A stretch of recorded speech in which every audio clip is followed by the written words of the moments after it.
Good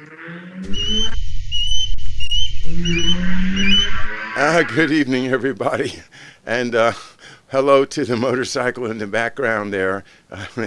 Eek, eek, eek. This is John O'Loughlin, and welcome to my new backup channel. It's called McDuff _ 2020. And we're so thrilled that we can keep on going, even though we got our big channel purged a few days ago. Professor Hamamoto's with me. George Webb is with me. The Neighborhood News Hour guys are with George. So we are ready to roll. And without too much further ado, give me a second to say hello over here at the Skype.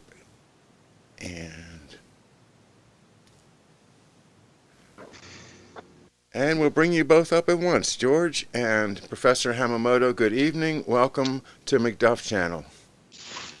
Good evening, John. Good evening, George. Hey, Daryl. Hey, John. How you doing? Good. And good evening to all the live chat people. I'm glad you found the channel. Nothing can keep you away. Hey, now I can't see the live chat, so if somebody just monitor it for me and make sure we got good audio and everything, I would appreciate it. We got a couple guys on it. Okay, cool. And hello, everybody. Hello, David. And who's that back in the back? Tom, is it? Tom, yes. Yep. Hey, Tom. All right. And God bless America. Well, guys, it's this week is making me a little bit nervous. I've had kind of a rattling experience, which George, you've had enough now to be a veteran, but it hurts, doesn't it, to have all that work just suddenly gone with no explanation. Well, I saw your comment that said, 1.2 million views, 1.2 million views, and mine was 25 million views and a quarter billion minutes viewed, and it'll happen over time. You'll realize, oh my God, that's gone. Oh my God, that's gone. You won't know it all until you start reaching for it. But I say we'll just have to return fire, in a big figurative way. Yep, that's the idea. Break ranks and return fire. Well, anyway, enough about One that. moment. Oh yes, Professor. Un momento. I'm going to spread the court a little bit. I've reactivated my YouTube channel. It's Professor Hamamoto. Okay. We're going to spread it out here. Good. Yeah, and I already had one guest. You've had her on before, John. Lena Poo, environmental health consultant. And by the way, she was name-checked a couple times in the latest David Icke book about 5G. Okay. That's Lena. And she also broke the gender barrier for the McDuff show. And Yes, the foreign language barrier. And yesterday we had Espanol. Oh, wow. But Lena was the first one to speak a non-English language. That is the greatness of the McDuff channel. It's naturally multicultural. I love it. Congratulations to you, without Daryl. being forced. No one's holding a gun to her head. That's great check news. Check that out, Professor Hamamoto. I already have 5,000 subscribers. I just haven't been posting anything. I want to get into a live chat situation. Great. Sure. So we can do that. All right. Fabulous. Oh, yeah. One other thing. I was really amused by the three big tech heads that were called on the carpet virtually by Congressman Ted Cruz. I think he's presidential timber myself. And it just, it didn't, it's dawned on me before, but these are the three bozos who are holding America and the world hostage. You got Sundar Pichai. I mean, I'm looking at him and I'm thinking Harold and Kumar Goes to White Castle Reloaded with Bruce Orr playing the John Cho role. I look at Mark Zuckerberg and I'm thinking back to Welcome Back, Kotter, the movie. He's Arnold Horshack. And then finally, the best of all, they got him out of bed somehow. You got Jack Dorsey. He could be in a ZZ Top tribute band. What are we afraid of, ladies and gentlemen? Oh, man, I can smell victory. All right. Are you dedicating your new channel to stand up? I am. I told the great Peter Duke that I want to do 15 minutes with him at Elaine's Comedy Store, open mic night. Yeah. And I will be either Sheki Hamamoto or Henny Hamamoto. That's my new persona. Okay. Okay.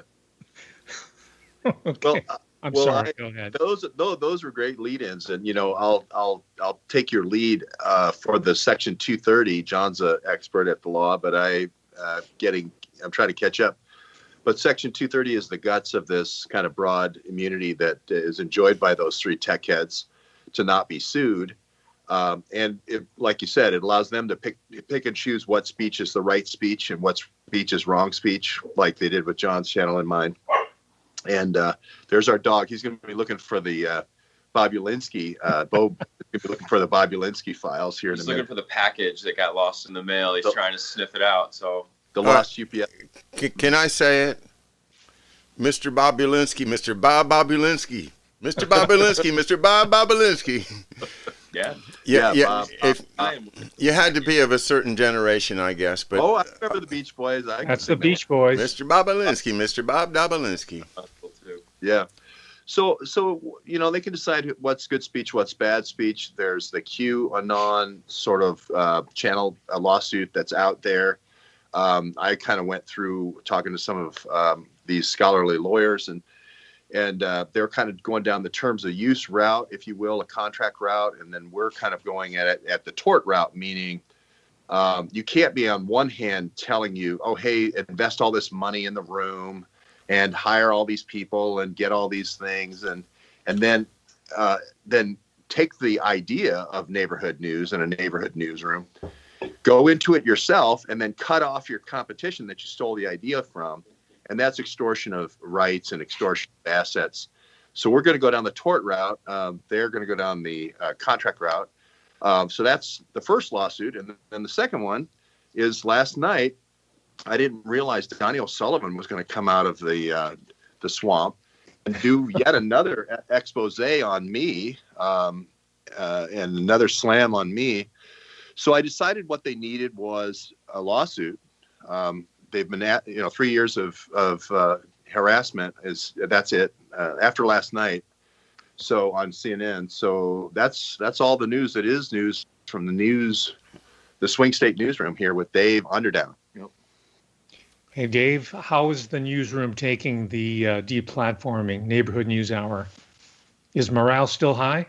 I mean, honestly, we have Addie's channel, so there is a backup. So we're not completely shut down. I mean, we obviously want to use a system that can potentially reach the most people, and that's we're familiar with using it, and so there is a learning curve, and you always consider the user and them having to change platforms, create new IDs, and kind of figure that out. And a lot of people are really good on the computer and really comfortable. Not everybody is. So, you do worry that people will, have trouble. And so it is, there is a disruption of how well that we think we can send our message out. But we're, in the spirit of, trying to, not be put down. We're doing the best we can to, find alternate solutions and try to keep going. Yep. Wonderful. That's good news. Yeah, and we'll now that we know that you have a channel out there, I know that you did a while back, Dr. Hamamoto. We'll certainly send our folks over there to you, and that'll be great as well. That's just a way of spreading the cord, as you said. Go ahead. Just as a teaser, just the other day, I interviewed a gentleman that came out to your book signing over at Einstein's Bagels over in La Jolla. His name's Brian Michael Baxter, and he is the lead singer of a Black Sabbath tribute band. It's called Into the Void. And on Friday, I have Kit Kwan coming on. She's a Hawaii-based Asia-Pacific analyst. And unlike Hunter Biden, she has China experience. She's not only a native speaker, she's not getting $20 million a month, but she's a native speaker, and she's going to break it down, what's going on in Hong Kong. She's going to talk about the implications of all these revelations concerning the Biden clan family, all that. And then after that, soon after, we're going to have Ron Schofield. Oh, wow. That Great. ring a bell? Yeah, absolutely. The great artist, Ron Schofield. The wonderful artist. He's a cultural historian of photography, but I wanted to get him to talk about the Disney studios, Wow. right? Yeah. The popular culture, the games, video, movies, and whatnot. So that, yeah, it's quite a lineup going on. Then I'll go down to visit Mr. Senor Carlos Aliaga at the presidential palace, hopefully. 'Cause, I want to hit the road. I'm getting antsy. That's funny. Need to bust out of here. I don't know, George, if you had a chance to see it, but it's a great gentleman. It just, he's been watching you and me for a couple of years, and his name is Carlos Aliaga, and he's Bolivian, and he is really, really astute. He actually was a candidate for president in the last election, but the election got postponed, and he was able to say things in Spanish and in English to the Spanish voters in America that I think are really, really important to share with people that don't necessarily have English as their first language, but want to be, participants, want to know the issues. And it was really, really helpful. So I think, Professor, it would be great for you to interview Carlos Aliaga. And also, I would love to interview Ron Schofield sometime after you've finished with him. He's a character that I really like to know a little better. So congratulations on this. And are you setting up kind of a regular schedule, or just right now whenever you can catch people as you can? It's not a regular schedule. I'm just trying to fill in my dance card at this point. As you can tell, I'm starting with people I know, and then I'll radiate outwards. But my emphasis here is going to be talking to what Sly and Sly Stewart, Sly and the Family Stone, he referred to everyday people, right? Because we're tired of pundits, we're tired of wonks. These people have led us nowhere except into a cul-de-sac. And there is wisdom in everyday people. That's who I want to talk to. There's an enormous wealth of creativity, intelligence, initiative in the American heartland. And I'm going to talk to every single one of those people and more internationally. And John, I'm also going to take your idea of getting Senor Aliaga to render a message to Spanish-speaking people in Estados Unidos de America for the election. And I'm going to have Kit address the large Cantonese-speaking population in the United States, which of course includes her home state of Hawaii. So there we go. Okay. Trump owes us. President Trump owes us here for ethnic outreach, as they called it back in the Nixon era. Except in his case, he was reaching out to right-wing ethnic forces in order to send them back and destabilizing. We're using ethnic outreach in the positive sense. So that'll be Kit tomorrow. It's not live. But Okay. The interview should be up by the evening. Very good.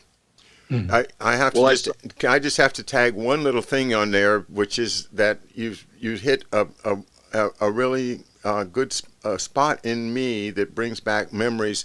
The very first concert I heard in college, I'm a college freshman away from home, and who is it? Sly and the Family Stone. Wow. And it was fabulous. It was in the small gym at William & Mary called Blow Gym, and it was really just not very big at all.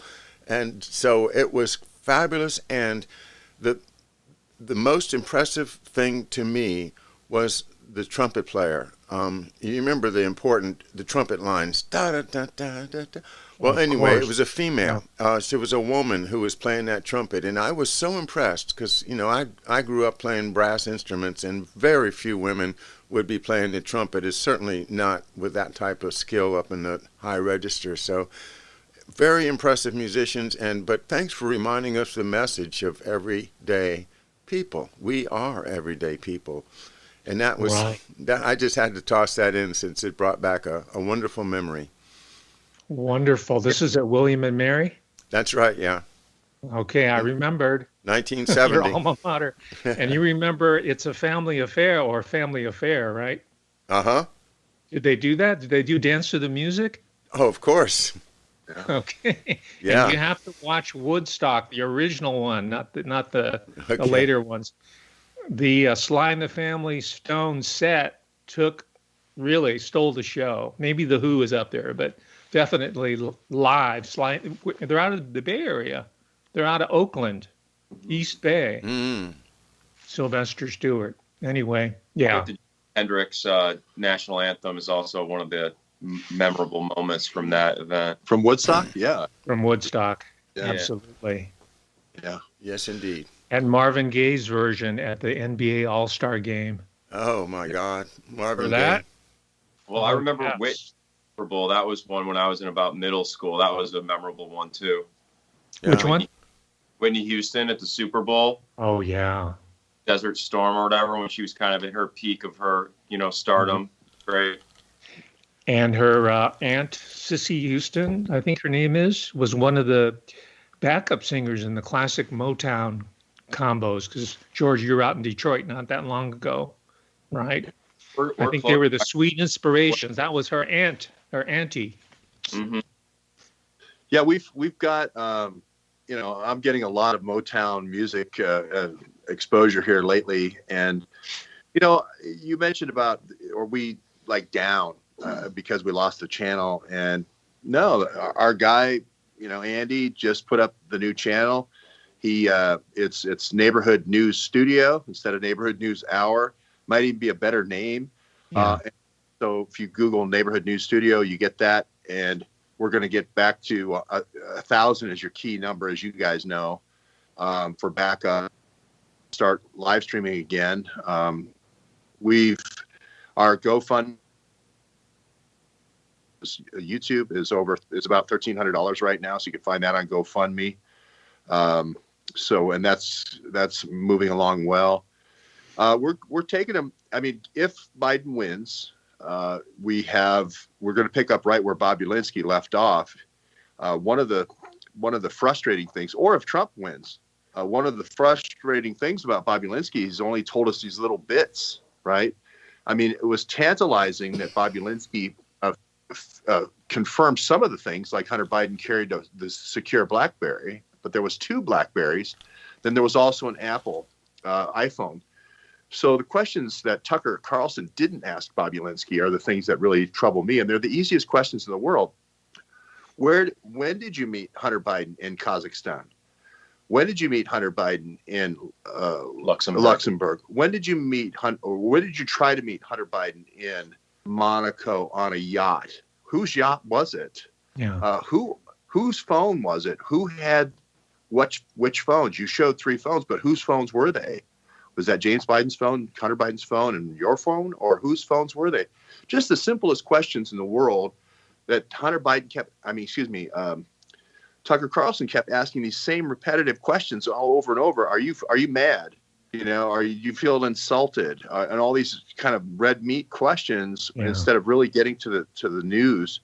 And still today, with a week to go, or less than 4 days now, we don't know the answers. People are just arguing about whether you like Bob Ulinsky or whether you like Hunter Biden. It's crazy. No, all heat, no light. It always gets down to personalities, and I respect Tucker Carlson, especially after he dropped the bow tie, but which was quite some time ago. But any journalist would, and George, you're really good at this. I mean, they draw a timeline, do they not? Mm-hmm. They start with the timeline, and he just got right into the personality.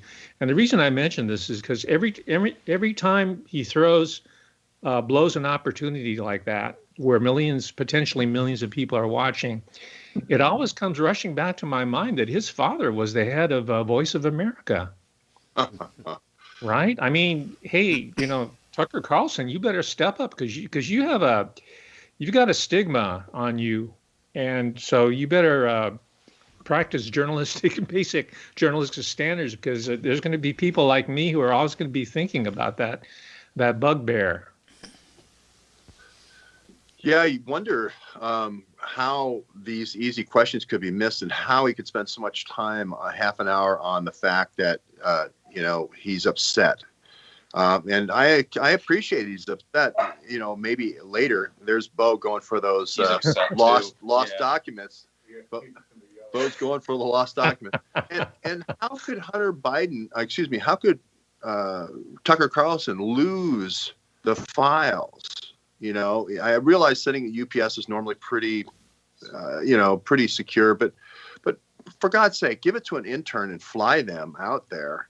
Don't put it through the mail. The only original copy, so that you break the chain of custody. So now we have another extraction of evidence and we can't pursue it legally. It just seems so contrived. And as soon as I saw Steve Bannon, I said, oh, here we go. This is going to be all just red meat for the Fox crowd. It's going to be a whole bunch of school plays. And that's what we've gotten ever since the computer repairman came into the picture. Mm-hmm. Yeah, just watching it with Tucker, I feel like Tucker reminds me of Andy Rooney a lot, like kind of in the way his voice sounds and like the intonations. Remember Andy Rooney on 60 Minutes? Yeah. So I feel like Tucker kind of has that going. But, the whole idea with the, sort of more of the salacious Hunter laptop versus the Bobulinski Blackberries, Anthony Weiner's laptop. Hillary's I feel like Hillary's bathroom server. I feel like we've had a lot of devices that have been had their chain of custody broken as far as using it for evidence, or whether it's even allowed because of the pornographic material that's included with other information. So anytime you see these devices and they're holding back information or losing things and through the mail, I mean, it just makes the whole thing look suspicious. And I feel like you just have to really look carefully when you're evaluating all these stories and reporting, because it just feels exactly like a second version of the Anthony Weiner laptop going into the 2016 election. Only this time it's Hunter, and then tying it back to the impeachment with Adam Schiff running this impeachment over Hunter's relationships in Ukraine, and it's just, I don't know. I mean, the idea that the news channels are just avoiding this, or going with the Russian disinformation campaign again, it's just, I feel like, I mean, I'm personally exhausted from these stories, and it just, I assume that most people are, but you just don't know what people follow, and so yeah. What do you guys think about that? Well, again, not to toot our own horn here on the McDuck channel, but we did get into V.C. Andrews, right? Flowers in the Attic and House of Secrets. This whole series in V.C. Andrews, she really had her pulse on the life of the American upper middle class, especially people like the Biden family. Mm. There's incest, molestation within the family. It's all here. Flowers in the Attic. So if there's anybody there who's a V.C. Andrews freak, please get in touch with me. I'm going to put you on my channel, and we're going to talk V.C. Andrews. I love it. It's about buggery and bastardy. That's the twin rails of civilization: buggery and bastardy. Well, go ahead, George. Well, I was just going to say, Dave brought up a good point. All you have to do is have one 16-year-old girl in the story, and in order, under the auspices of protecting an identity, you can slap and seal the whole case. So you could run operations all over Northern Africa and Central Asia and everywhere. Yeah. And with all your dark weapons, and just have one 16-year-old who flies the plane like Marchenko, and then we're going to slap and seal everything. So I mean, I think of Butina's computer that was, Butina's you computer, know, had Flynn's had a, two lap device there. with a lot of information that, was all suppressed. So again, it's like Blackberries, yeah. yeah, the BlackBerry. So all this stuff is just, it's exhausting listening to them try to explain this stuff when it just doesn't follow logic and, common sense. Mhm. John? Well, I guess I'm a much more jaundiced than you guys, or maybe you guys just are interested in the media itself as the story, because I've just never been able to watch Tucker Carlson. I don't watch him. I mean, even something as crucial as the election coming up and the drum roll and everything of Bobby Linsky, I just don't watch him. I appreciate your. Actually, I probably knew that years ago and completely forgot it, like a lot of people. When he first got started, probably it was not a secret, but now look at all of these sons of the fathers that are part of the OSS, that are part of the that generation that did all these horrible things, and are still doing them under the Dulles brothers and the CIA. So the idea that he would not be connected, especially with, I mean, he's got a tremendous following. He's got all the support he needs, and it seems to me likely that it's unfortunate, but I just don't think that he's real. I think he's putting on school plays for us, as George's phrase. So bottom line, I'm not at all surprised to hear that, probably not a single Democrat is going to flip their presidential vote on the basis of what Bobby Linsky said. And that is probably due to people like Tucker Carlson, who are leading an apparent opposition, a kind of a let's charge at him, and then when you get there, you pull your punch and you say, "Oh, I'm just going to slap you with a 15-year-old instead of something much worse." And no, we're going to talk about awful pictures, but nobody's really going to see them. And just throwing the brakes on at the last minute instead of charging at him like a real reporter like George Webb would do. Did you guys listen to the phone conversation with Hunter talking about the Chinese spy chief and dealing with the big man? Who was he speaking with? It was he was talking about Ho, and this is a guy who was already in prison, and it just seems so Bannon-esque, where he's saying, this guy is a spy chief of China. Like, conspirators actually sit around the table and say, this is the biggest spy chief over here, the one who's already in jail. So you don't have to do any more things. We're all done. But gosh, that's really terrible, isn't it?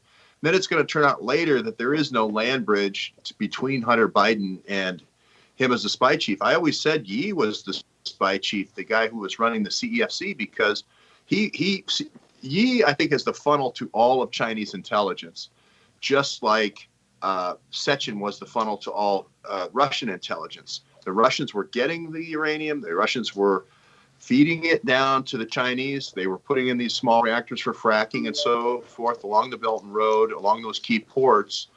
And that's the deal. You can see the deal. And you can see with this Bannon call, they're trying to push it away to this guy who's already in jail, who's kind of like not even a bag man. He's kind of like somebody that you would see on a late night commercial for a local restaurant. He's not the head spy chief in China. Yi is, and he's not getting the $1.5 billion from the China nuclear group to Hunter Biden. He was just the guy who was to deliver the $2.4 million diamond, or the 2.4 carat diamond. Yeah. I can't remember. But, I look at things like this and I say, Bannon. And he did the same sort of thing with Guccifer, if you remember, trying to get us convinced that was a Romanian hacker when we all knew it was Warren Flood in the Biden camp. So I guess we'll just have to put up with this for another 4 days. I think they are actually setting the hooks in case Biden does win so that they can knock him out and then bring in Hillary or Nancy or somebody like that. They don't want Biden. He's too moderate. They're going to pull him, I think. Mm-hmm. Well, what really astounds me is how successfully they've made all of us on the Trump side to see this caricature of a Biden. You know, this extremely bumbling, can't remember anything, says the stupidest things in the world, and yet somehow the people on the other side, the Democrat side, don't see that stuff. They just don't. They couldn't see it. If they see it, maybe they've got some kind of psychological thing that's been sent to them over the airwaves. Maybe Lenny Pooh could explain it to us, how they can block factual pictures, you know, that you see right in front of you and you don't see them. So this is like almost magic, that there's all there's thousands of instances of Biden looking like a complete gibbering idiot, but they don't see him, and so they're going to vote for him anyway. And somehow it just seems to me that they've been able to divide the Facebook feeds, like Pat Berge might say. Everybody's got their own feed now, and it's to reinforce your vote, and to not let you see what the other side is seeing writ large, and then taking down all our channels. It's like it's so obvious that we have got to a point. Everybody that studies this stuff has gotten to the point of no return. It's like we've all got these spears that we're poking at this huge leviathan of a whale that is just like devouring all of humanity, and each one of us has got a spear, and we poke and we poke and we poke, but we are at the point now where the skin is drawn so tight that we can't push through, and they're going to push back, and we're all going to go flying off stage, and that'll be, the election will be over, and they'll have gotten what they wanted once again, because their hide is so damn thick, if you know what I'm saying. They've got so many layers. Oh, yeah. You start with the people you see on the mainstream media, but my goodness, just like what happened to Neighborhood News Hour, you know that as soon as somebody pops up their head like Neighborhood News Hour has done, and Bravo, well, what did they do? Is George saw it immediately. They put millions of dollars into a knockoff to draw all the people away from what you all are doing. It's the opposite of free speech. It is so un-American. It is just plain rotten tactics to do. But well, that's the Chinese developmental model, right? Theft of intellectual property. So it's consistent with their paymasters. They're just implementing what they've been handed. I'm being a little bit facetious there. But they do say, though, that with the ancient Silk Road, that the transfer of IP was one of the major, assets that was traded historically.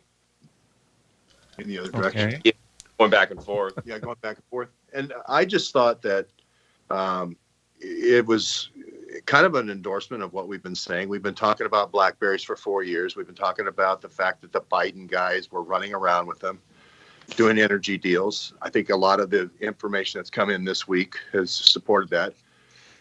We talked a lot about how Hillary was using the Blackberries for covert wars. I don't think anybody even has to prove that. We saw so many pictures of her punching away on Libya and cackling. So a lot of the story has kind of come in now. The only part that really hasn't come in is this China nuclear group and what were they trading for. And they seem to be trying to take, they try to the dartboard method of putting us away from the bullseye as far as they can and still maintain believability. But to me, it seems like this ability that Bill Taylor was talking to me about, or somebody who looked exactly like him, was this small modular nuclear reactors. His dad was in charge of the Navy program, the Army program, the nukes at sea, if you will, for ships, nukes to be dropped from the air in the battlefield. And people don't realize that these have a dual use. You can use them for fracking. And the best way of creating a corridor is sort of like the old Burma Railroad, which is you cut down all the trees to make the railroad and you mine on either side, or the American West for that matter. And it's just a great robber baron, sea to shining sea, manifest destiny. And that seems like Iran is on one side of this manifest destiny and China's on the other, and they're going to just use PAC ISI in between to enslave everybody for the mining and oil, and then drain it all out into these old British ports, 5 of them in India, 3 or 4 in Pakistan, and there's also Bangladesh, as well as the China ports. It's all the old British ports, Singapore and Hong Kong, and all Shanghai. So to me, this is the biggest. This is where I was 2 days ago, where the enormity of it all, which is you combine the history of the land route of Marco Polo and the history of the water routes with the British Empire, and you combine them into 2, and you put them together with using these small modular reactors. And it's a big thing. And you can see why they don't want that story out there. They want it to be about, some meeting in Monaco where somebody didn't come to a meeting off of a yacht somewhere and just leave it at that. But it's been fun. I mean, it's been fun to see this thing actually come into fruition. So for what it's worth, even though, like Glenn Greenwald says, it's not great journalism unless a lot of people see it. You can have the best journalism in the world, but unless a lot of people see it, it's not great journalism. Mm-hmm. Well, I was just going to say on this Belton Road that it is a monumental thing when you consider the idea of those 2 competing world systems from the 19th century. The internal communication Marco Polo land route versus the British Empire's sea dominance, where it was all about ports and cities. That those 2 systems, which in the British-German dichotomy, the Germans were the ones for what they called the American system, which is to have protective tariffs and to build up your industry and use internal lines of communication, which are just the advantage, a natural advantage. But now you have what looks to me like all the money of the old empires, the European as well as the British, combined and run as a unit to take over the land system that George has laid out there, with these modular reactors being placed all along from the Middle East to the Far East into China, so that the big problem that we have here is, where does that leave America? America is no longer a part of the financial or the industrial or the communications or the system of moving goods and people. They don't need us anymore, and that, I think, is the real concern that we should all have, is that all of the indications from this terrible amount of borrowing we've done to the lack of infrastructure to not rebuilding our roads, so many indications that if the banks really can get away with this, they can leave us high and dry. That's the way maybe I'm a pessimist, but if they can combine those 2 worldwide systems of economy into one, then they can cut us out unless we are very, very wise and make sure they don't. It's not going to happen. It's not going to happen. All right, Professor. I personally will not let that happen. I've devoted 40 years of my professional career looking at the Asia Pacific region, understanding the demographic changes, the political economic shifts, the various foreign wars we've been involved with, from the Philippine War and the Spanish-American War up through Korea, the Korean War, Vietnam, and all the different small-scale wars going on. I could see this evolving. I could understand what was going on with Osama bin Laden in the Near East as being related to a larger restructuring, or the term now is called reset, but it's a radical restructuring of the world economy. I've been studying this for decades. George has put his finger on it correctly. It's called the Belt and Road Initiative, or the Silk Road Initiative. It goes back generations, going back to the days of Marco Polo, when Western Europe was beginning to globalize and intersect with East Asia, Central Asia. But what is really missing in the analysis here, and this is where I can be of importance to the Trump administration, is the human factor, the human element, the people element. I mean, in China alone, there are over 50 different ethnicities, and you have groups of people who don't even speak the same language, the same dialect, let alone other parts of that, India, for example. So what is going to be the binding concepts that'll bring together these disparate people into that unified new world order, that new economic system called the Silk Road? What will it be? And I won't get too pedantic right now, but I'll leave you with a phrase, a word that all you citizen researchers and journalists can start digging in on. It's called pan. That means across, pan-Turanianism, Turanianism, pan-Turanianism. This is the overarching conceptual paradigm that's going to bring all these people together and align them in this new hegemonic political, economic, cultural, social system. I don't think the United States is going to be left out in the cold if we don't allow it to be so. But we're going to have to start thinking very carefully and craftily. And we even have to start thinking like gangsters. All right? We can out-gangster these people. And that's what we really have to do. We've been really playing by the Marquis of Queensberry rules here. And those don't obtain here. And I'm talking, we talked about Detroit, we talked about Motown, we've talked about the Purple Gang, we've talked about these small-time crooks, but that's really the way the world operates in terms of force and economic life. So we have to study their gangster methods, and we might even have to adopt some of them. Well, there is something that we've been doing with Meyer Lansky and the Exactly. Underworld, and then of course Dave has done a lot of work with Max Fisher. I've done a lot in Columbus with Les Wexner and Kevin Timmer, but Dave's done his bit up there in Detroit with the Purple Gang and Max Fisher. Yeah. Right. We have to start. Maybe we should create bracelets that read, "What would Meyer do?" Okay. We take Meyer Lansky. He's a financial genius. Mm-hmm. If it wasn't for the fact of anti-Semitism keeping Jews out of college and grad school and the professions, he would have been the CEO of a Fortune 500 company. They made him, he took the opportunity to become a gangster.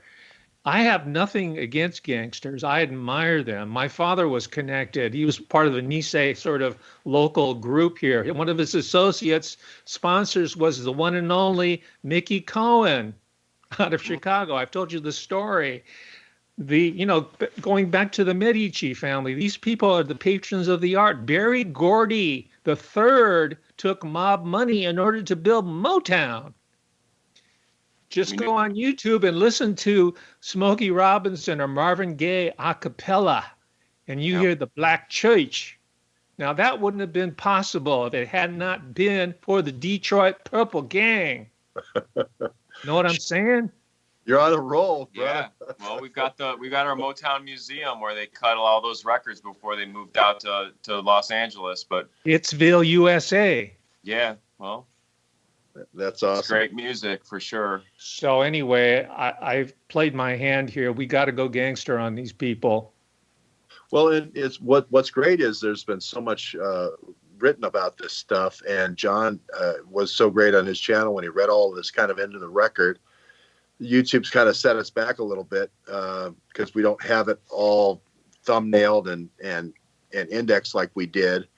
But we'll recover. You know, it's like when the Library of Alexandria burns down. You go, well, I didn't like the arrangement of the files that much to begin with. Let's rebuild it and do those things we wish we could have done the first time. So I don't think we're going to let it. We're going to learn from how the Navy intel and the Muellers of the world worked with the gangsters, worked with the Pelosi's and so forth, and the Patriarchas and whatnot. And I do think we can beat them at their own game if we're constantly vigilant on transparency, constantly looking at network analysis and metadata rather than Rumor theory and conjecture. Network analysis, I'm reminded by my good friend Peter Duke, is not conspiracy theory; it's network analysis.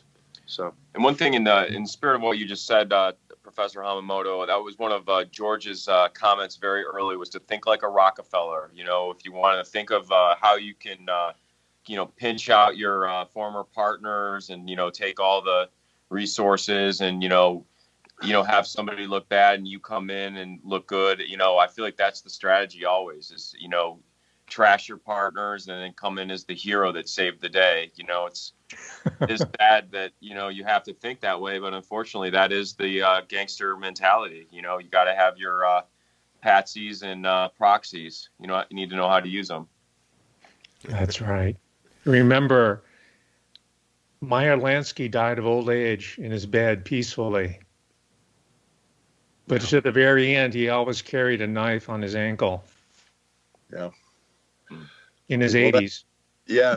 Well, I always liked Meyer Lansky would always just skim like just another 0.25%, off of all the carpet joints in Hallandale Beach, where he's just always doing another 0.25%. And it was never something that you would get too riled up about. There's always something that was bothering the other gangsters in the syndicate more. And the wax oranges is a classic. The Lucky Luciano. Well, George, that's all I'm asking. Just show some restraint. Show some restraint. Leave some meat on the bone, for God's sake. Then we'll let you skate. But if you strip us naked, we have nothing to do but go on the offensive. Then it becomes torch and pitchfork time, I'm afraid. And you don't want that. Yeah.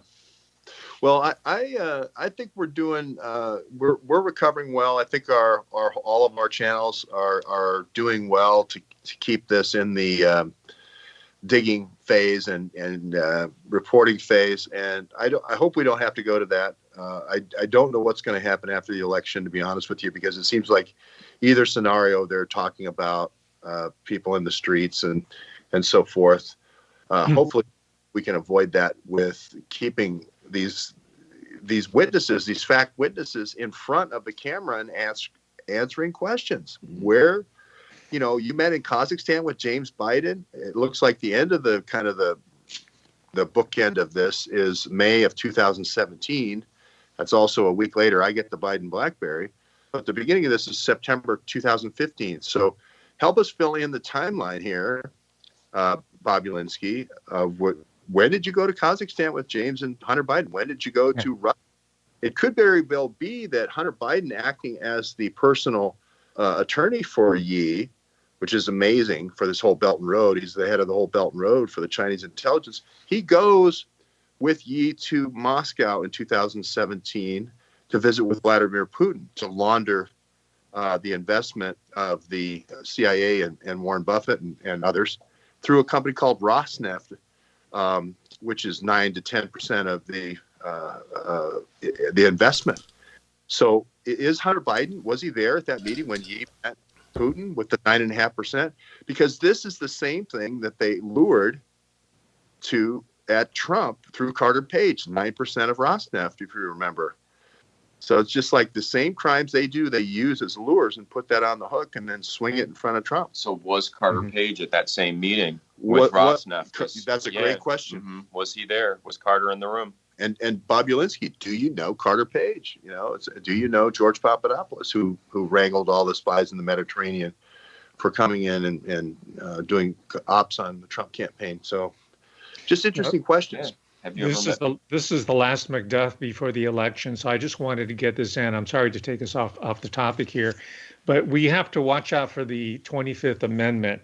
I came, thanks to my patrons, I was allowed to buy this book in hardback. It's called Dangerous Charisma, subtitled The Political Psychology of Donald Trump and His Followers. It's by Gerald M. Post, medical doctor, MD. I think he's out of Harvard. This is going to be their strategy. They're going to come at him with the 25th Amendment.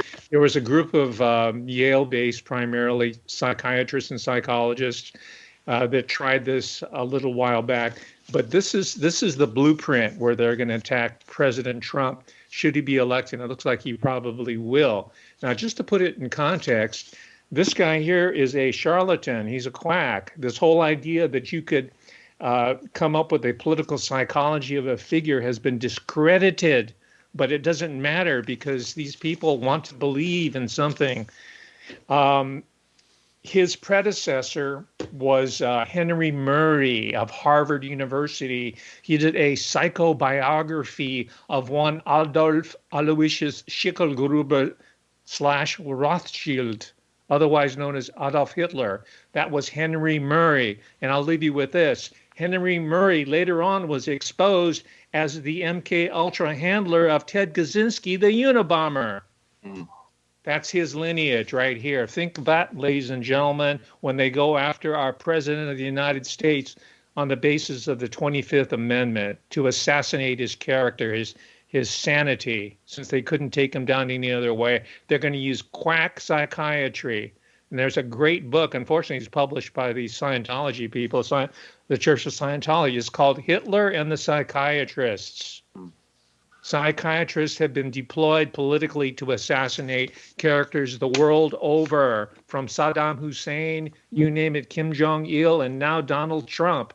It's charlatanism. It's the Barnum effect. Just come up with these global giant statements, as in P.T. Barnum, as in there's a sucker born every minute, right? You just come up with these large global generalized statements, and then it can apply to anybody. Don't buy the hype. I was just going to throw in there and just say I went to the whole Flynn trial, and I saw these FBI agents hiring psychologists for Flynn Intel Group, and they were doing something called an assessment.pdf, and they were writing up that Rudy Bakhtiar of CNN was over at the DuPont Circle hotel, one of the hotels on DuPont Circle, filming all these generals saying how unfit Trump was in 2016 in the interim.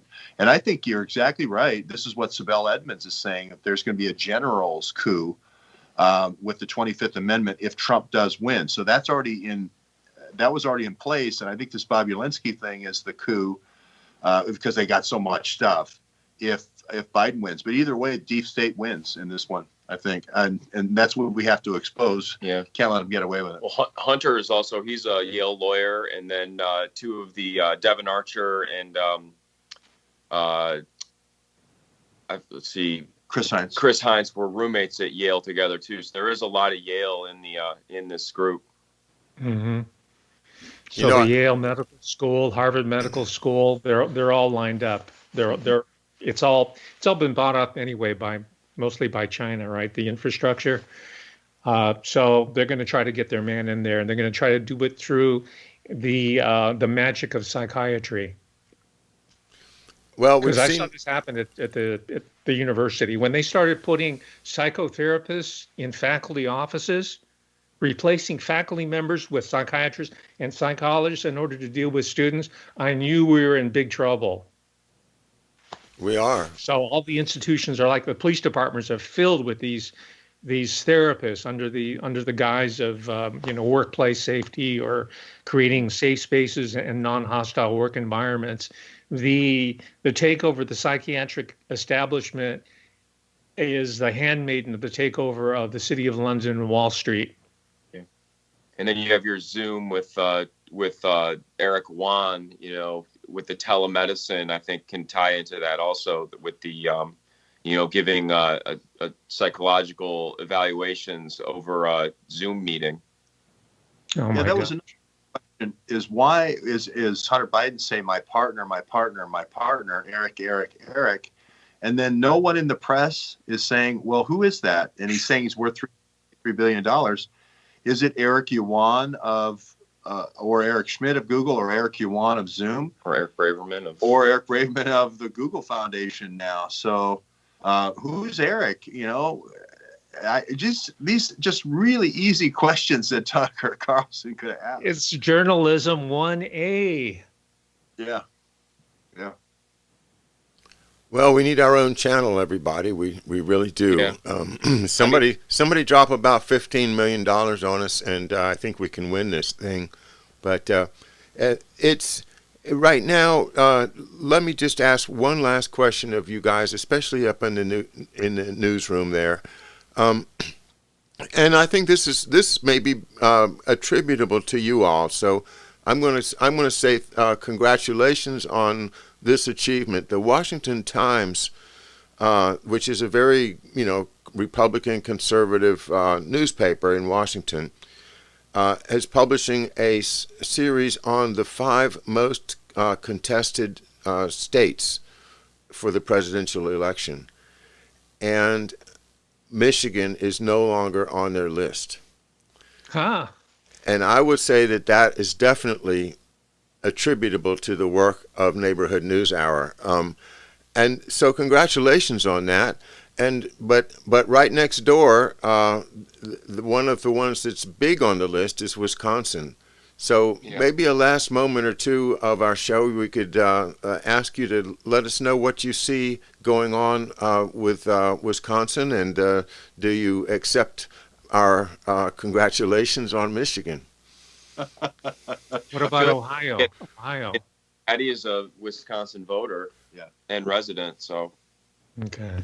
Yeah, I mean, I think Whitmer, I think all the things they did here in Michigan with Governor Whitmer backfired, and the Trumps have been all over here with Donald Trump. We've been going to all these things. Donald Trump and Eric Trump have been all over Michigan and Northwest Ohio, and I feel good about both of these states. And you're right, John. Maybe that's the impossible game you have to play with whack-a-mole with these swing states going down the stretch. And I would definitely say get Eric and, Ivanka and Donald Jr. there quickly. I think that's what swung it, to be honest with you, because we went out to a lot of cornfields and small manufacturing shops. And the target I saw was not only the traditional traditional gun guy, farmer, Second Amendment guy, but I also saw a lot of people that were small business owners and a lot of people that were in manufacturing. And this is a guy like lifetime blue collar Democrat voter is swinging over in these 2 swing states. In Wisconsin, it's a little bit different because they had the uprisings, and there's this kind of school play with the guy with the AR-15, and I don't know how it's going to turn out. Eddie Adds is going to have to be responsible for Wisconsin. John, just curious, what were the other 5 that were listed? Well, it was Florida, Arizona, New Hampshire, and Pennsylvania.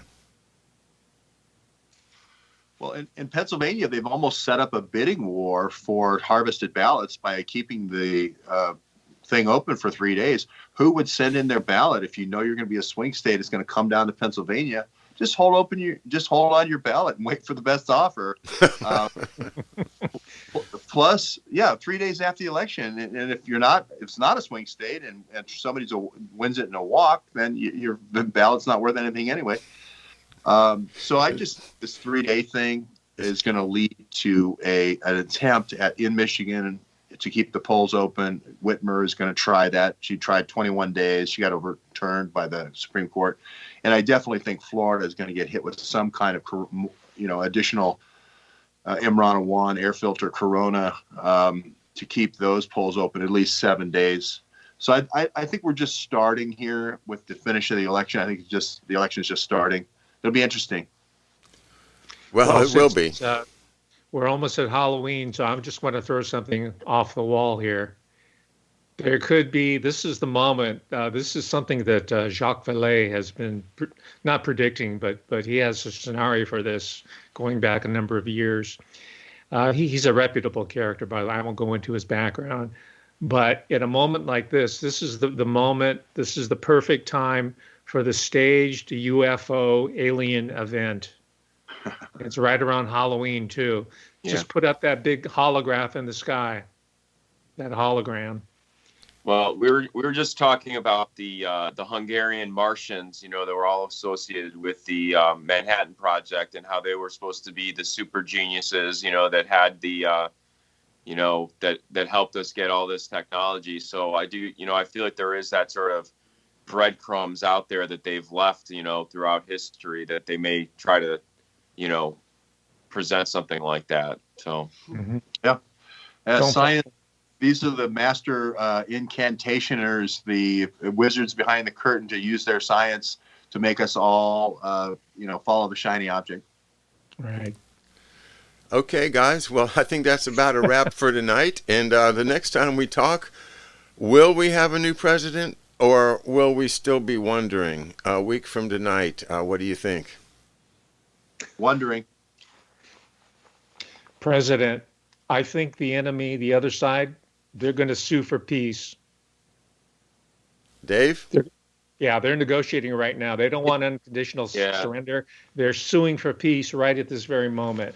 I hope so. I mean, I feel like we're not even allowed to acknowledge that Hunter Biden worked for Burisma, that's like off limits, with the kind of the mainstream talk. So, I feel like I have no idea what's going to happen because that, to me, that's just a basic thing that should be questioned. And the fact that that's, being challenged as disinformation, just as employment at this with this firm. So hopefully that there will be, some kind of I feel like they want to have it be like a boxing match where it seems obvious and it goes to the scorecards and then it's just like a contested, decision where everybody just kind of goes back and says, it's technicality or whatever. Like, I feel like they don't want to have a decisive, winner. So I'm nervous about what tactics will be used, to be honest. Mm-hmm. Well, I think we're all a little bit nervous, but again, this is not the first election that we've been sold the idea that the future of the entire world depends upon this election. But it really is one of the most tense moments as far as our politics is concerned that I can remember in my life, and so we all have to stay calm and stay the course.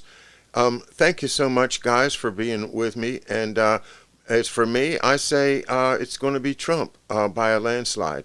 So we'll all see on next Thursday at the trio when we get reconvene. Thank you, Professor. Thank you, George, Dave, and everybody else at Neighborhood News Hour. Everybody in the chat room, thanks so much for participating.